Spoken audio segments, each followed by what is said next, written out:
Hello, I'm Teresita Reyes, and this is the Data Protocol graphic organizer for DCMS.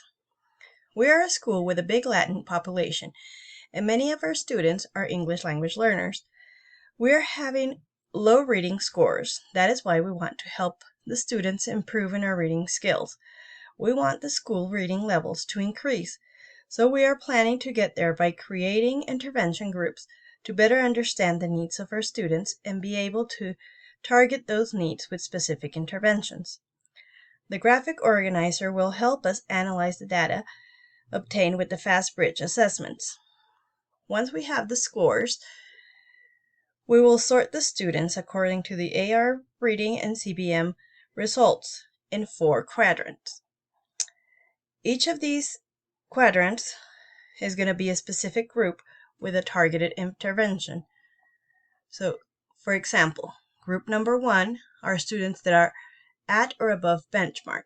So if their A rating is above 121 and their word count per minute is 159 or above, and their accuracy is 95% or more.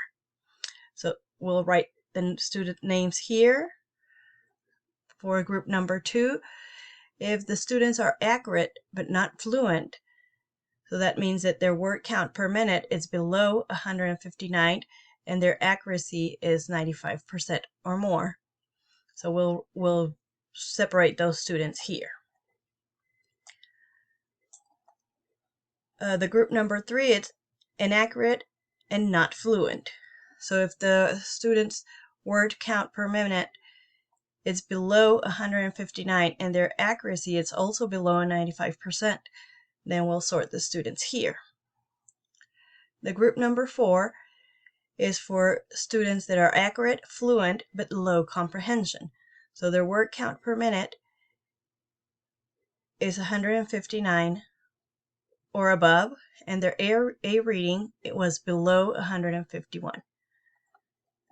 So once we have all the students sorted, we have our intervention groups and the specific plan of action for each one. So for group number 1, the plan of action will be extension or enrichment. For the group number 2, the plan of action is combined interventions of comprehension, vocabulary, word study, and fluency.